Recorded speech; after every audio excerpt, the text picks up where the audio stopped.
أعلنت عدد من المنصات الاجتماعية الرسمية يوم الاثنين 17 من يوليو تموز 2023 عن وفاة أميرة الحربي أم عمر، وهي مشهورة سناب شات في المملكة العربية السعودية، والتي تحظى بمتابعة كبيرة جدا من قبل المواطنين سواء في المملكة أو حتى في خارجها، حيث تعد من أبرز الناشطات على مواقع وتطبيقات التواصل الاجتماعي خلال السنوات القليلة الماضية. ويبحث عدد كبير من المهتمين عن سبب وفاة أميرة الحربي أم عمر مشهورة سناب شات في السعودية،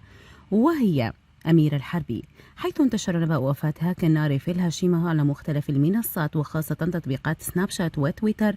في المملكة وخارجها، وسط دعوات لها بالرحمة والمغفرة. سبب وفاة أميرة الحربي أم عمر، حيث نزل خبر وفاة مشهورة سناب شات كالصاعقة على عدد كبير من متابعينها الذين دأبوا على متابعتها عبر سناب شات وتويتر ومتابعة يومياتها التي كانت تنشرها بشكل مستمر، إذ صرحت في أكثر من مناسبة أن جماهيرها ومتابعيها من أهم الأولويات في الحياة. وبحسب ما نشر بعض المغردون على مواقع التواصل الاجتماعي، فإن سبب وفاتها يعود لصراع طويل مع المرض والذي لم يعرف طبيعته حتى هذه اللحظة. وفي وقت قال آخرون أنها تعرضت لوعكة صحية خطيرة ألمت بها خلال الأيام القليلة الماضية، وغابت بسببها عن الظهور على مواقع التواصل الاجتماعي، إذ تم نقلها إلى أحد المشافي في المملكة العربية السعودية لتلقي العلاج، إلى أن حالتها كانت صعبة للغاية، حيث تم إدخالها إلى غرفة العناية المكثفة نظرا لتدهور حالتها الصحية،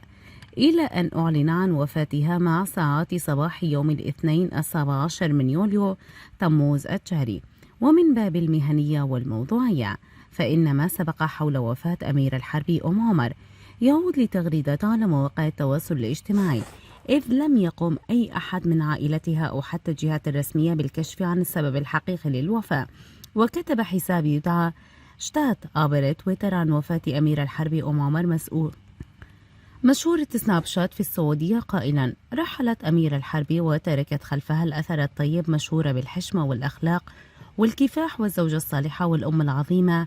المربية الناصحة بالخير لجميع متابعيها.